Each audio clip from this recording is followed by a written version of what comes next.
Hi everybody, my name is Brady, and today we're going to be talking a little bit more about Hamilton. I finished the main story of the Hamilton musical, but there's still a bunch of like bonus songs and workshop stuff, and honestly, I don't know the difference between a lot of it, so I don't know what comes from where. I'm just looking at your suggestions at this point and sort of going in blind. I didn't know there were workshop things before I started the Hamilton series, so here we are with another one. This is one that was highly recommended when I finished the main story, and I think that's for a pretty obvious reason. The short explanation is sort of the duel, but from the switched perspective. We're going to be looking at Hamilton's perspective, and I don't know if I want Hamilton's perspective.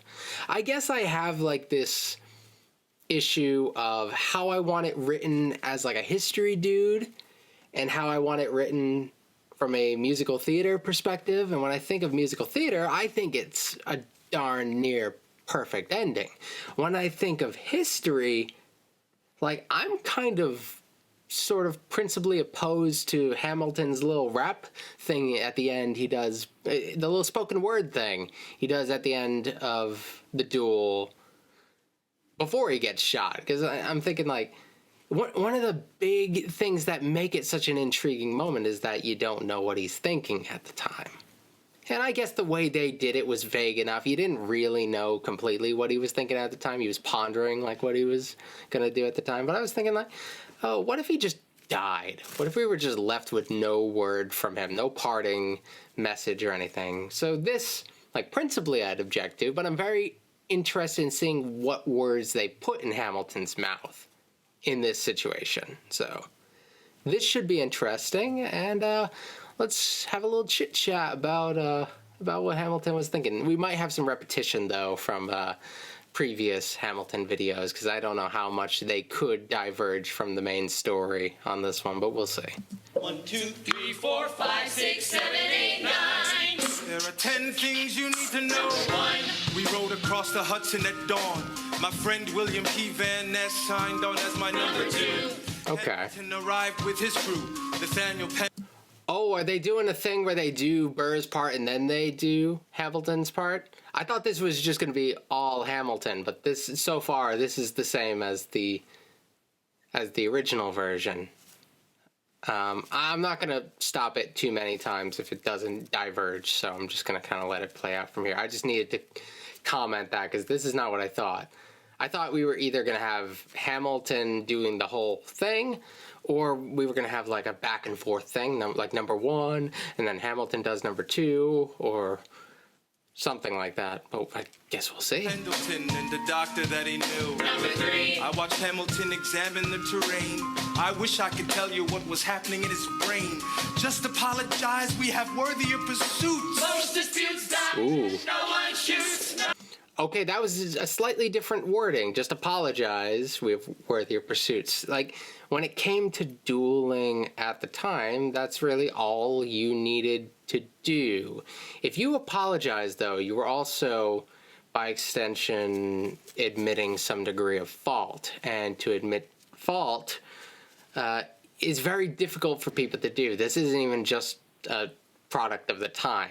People are so often willing to double and triple down on something before admitting that they have like a personal flaw. It's an unfortunate thing that we often find in political debate and stuff. Even when you're like backed against a wall, you just kind of find whatever you can to double down. So him not willing to admit he's wrong, that's nothing unique to the time. Number 4. Hamilton drew first position, looking to the world like a man on a mission. This is a soldier with a marksman's ability. The doctor turned around so he could have deniability.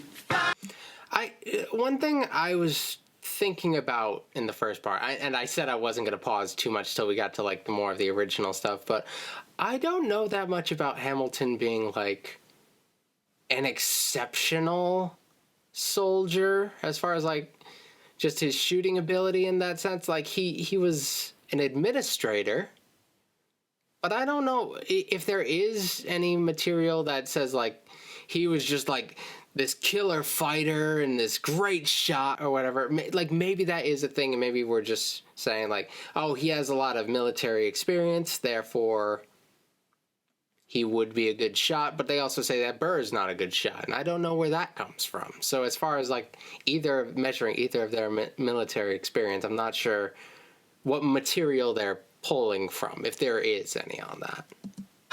Now, I didn't know this at the time, but we were in the same spot. My son died. Is that why? He examined his gun with such rigor. Watched as he methodically fiddled with the trigger. 7. Confession time. Here's what. Don't touch the trigger unless you're willing to shoot. Tell you I'm a terrible shot. Number 8. Your last chance to negotiate. Send in your second, see if they can set the record straight. They won't teach you this in your classes, but look it up. Hamilton was wearing his glasses. Why? If not to take deadly aim. That's when I realized this was not a game. I had only one thought before the slaughter. This man will not make an orphan of my daughter. Number 9. Look him in the eyes, aim no higher. It's not too different wording-wise. Then count. 1, 2, 3, 4, 5, 6, 7, 8, 9. Aims his pistol at the sky. Wait! Oh, we're rewinding. Gotcha. 5, 4, 3, 2, 1. Last thought. That's a clever narrative device, and you know what? That would have worked, like, from, like, a musical theater perspective, because they did, like, the rewind thing earlier in the show. They could have done that in a way that would make it seem like it's a callback. Like, that would have been, like, the ultimate, like, addition to, like, a song that's already full of callbacks. So that's clever. I already like that kind of as a narrative thing. So as we get into this, I always think with Hamilton, like, his behavior seems so mixed going into the duel, and I start to think, like, oh, maybe he wasn't even 100% sure what was going to happen when he got out there. His actions do seem to somewhat reflect the letter he left behind, but they didn't have to. The letter was insurance. But there were little things like, why is he behaving the way he is? Why is he pointing to Burr with his gun when they're practicing? Why is he doing everything to convince Burr that he's about to shoot him? Why does it seem this way? So I can only conclude that he might not have been completely sure what he was going to do, which is, I don't know if that's necessarily a popular synthesis of the facts or not, but that's just always what it comes out to me. So actually trying to put words in his brain might be a bit difficult. Number 1. Before we got in the boat to cross the Hudson, I stopped to write a note. Actually, I wrote 2, just in case I didn't make it through. I want the world to know what I intended to do. Number 3. If I shoot first... Okay, so if they did it this way, they might have had to have delete the little mini song in between the Best of Wives thing, because that explains the letters that he's writing, sort of, or it like plants that there, which is interesting because the end doesn't really give you the strongest idea of what happens to Burr after the fact. It's like, yeah, I'm the villain in your history. That's a thing, but there really wasn't too much that it goes into with that. So I like that they planted that just for, like, historical reasons. Like, they didn't have to do that, because really, in the grand scheme of the musical, we didn't really need that. Just from a storytelling perspective, not like trying to be true to the history, but just from, hey, this is a great bit of musical theater here. We don't really need you to tell us that the letter's there, but you did, and I like that. And throw it away, he has to yield. We both get to live another day. I know this puts me in a difficult spot, but I've got to throw away my shot. Number 4. I get... And we've talked about that in the previous one. There's a lot of repetition here, and I'm sorry. Like, I don't know how much new stuff there is to talk about, because I think we were kind of thorough when we talked about the original version of the song. How, like, throwing away your shot, deloping is the term, was seen as, like, dishonorable. And the fact that he let it get this far in order to just, like, not... Some might perceive it as, like, not take the duel seriously. It's making kind of a game out of something that's a very serious display of honor. At least that's what somebody who's like condemning Hamilton in this case would say. Something of the sort. I'm sure plenty of people did practice eloping, and some people did consider it to be an honorable practice, but it's definitely going against tradition. And Burr, who has participated in duels in the past, would be familiar with the tradition. And Hamilton, who has been in many affairs of honor as well, he should also be quite familiar with how this will be perceived. Lucky I draw first position. I stand facing east as I load my ammunition. The sun is in my eyes. I am almost giddy as I watch it slowly rise over my New York City. And that's a point that I tried to make, because like if Hamilton has any intention of killing Burr, he is facing the sun, so he has a pretty bad chance of that. But like I said in the previous one, if he does not have the intention of shooting Burr, then he's well positioned here, because then if Burr were blinded by the sun, then Burr might have even less chance of seeing what Hamilton's trying to do, which is something that needs to be communicated clearly, and clearly that didn't happen. So I considered this as we got into the previous discussion on this, that there is a bit of genius to the positioning. It's just like all the other stuff was not quite right. Start to shake when I realize that we are in the same spot. My son died, is that why? I examined the gun that we shared. Philip never hurt a soul, he must have been so scared. My Eliza is still asleep. I left her a letter, I could have written it better. Number 8, your last chance to negotiate. Send in your second, see if they can set the record straight. Put on my glasses so I can see if Burr is softening. I see him glaring back at me. He's always hated dueling, hated confrontation. I never had this instinct for self-preservation. Hated dueling. There's what's the term? It's like it's virtue signaling. That's a big thing that Hamilton does a lot in this, and I think if Burr also has like a lot of record about being like anti-dueling, I'm not super familiar with the primary stuff on that, whatever he could be referencing. If he is like openly anti-dueling, he's not very good at being anti-dueling, because he's been in plenty of duels himself. He was in a duel with Alexander's brother-in-law not even that long ago in the grand scheme of things. Like, even like if you get to that point, you're clearly not against dueling enough. It reminds me of the people who say they're like anti-slavery. Well, but they all like own slaves, and it's like, well, clearly not enough.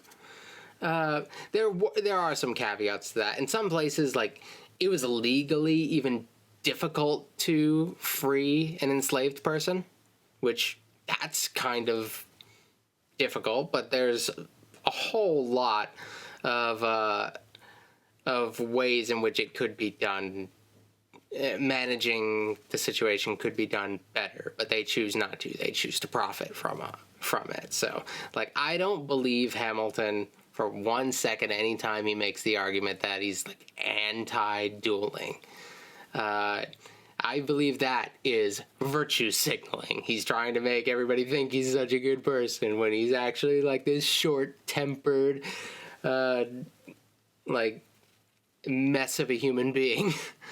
And if Burr did the same, then yeah, Burr's also a problem, because you don't get there more than once by accident. I feel a sense of calm fill me. It's not in his political interest to kill me. 9. My last thought is of Eliza. Maybe I can get back home before she opens her eyes. They put us through our paces. We count to 10. God, I can't wait to see her again. 1, 2, 3, 4, 5, 6, 7, 8, 9. He aims his pistol at the sky. Wait! Okay, so, yeah, that's, I see why they got rid of that. I can see why people might like it, but that really makes Hamilton look like he's some sort of saintly hero that I don't think he is. A lot of people like to treat him like he is because he's a very popular figure now, but, like, I love the moments where it treats him as a gray character, because the Founding Fathers are all very gray. And I think removing Hamilton's perspective as much as possible is a really important thing to do. And I think knowing this exists, I kind of prefer what they did in the main thing. They had him thinking of Eliza. They had him, like, in kind of this moment of uncertain panic. They don't tell us too much about what he was thinking. They don't give us this idea of certainty. I guess I also like it because it kind of conforms to what I think in the original. I think he is feeling uncertain. So, like, that totally makes sense to me. If somebody had a different idea or a different, like, narrative around the duel and maybe a different understanding of the facts, maybe that doesn't really work as much for them. But I think the spoken word thing, though, if I were to do it, like, I'd consider eliminating it because, like, if I'm just looking from a historical perspective, but I think it's much better than this, which makes him seem like too nice, you know? Like, too considerate of everybody, like, devoid of, like, hatred and anger, which I think is kind of oversimplifying the conflict, but that's just me. This was an interesting one. I'm curious to what other deleted songs we might have on here. It's not really a deleted, it's kind of a deleted song. It's a partially deleted song. They kept a good chunk of that. So yeah, that was fun. Let me know if there's any others you want me to do. There was one on the Whiskey Rebellion. I really want to do that one. I think I'll do that one at some point down the line. It's going to be probably big waits in between Hamilton content, but when I do, I think I do want to do One Last Ride. That's what it was. And there were others you guys were suggesting. I'm just not sure off the top of my head. I'm not as well versed in the variety of Hamilton material as all of you are. So that's it. Thank you for watching. We're still doing the charity for the Native American Heritage Association. The link should be below the video if you're on, like, mobile or something. I don't know what it's like on anything else. I only watch YouTube on mobile, so I don't know. I think it's over there or over there. It's on one of the sides if you're on desktop. All right. That's it. I've talked enough. Thank you for watching, and I will see you again soon. All right. Bye.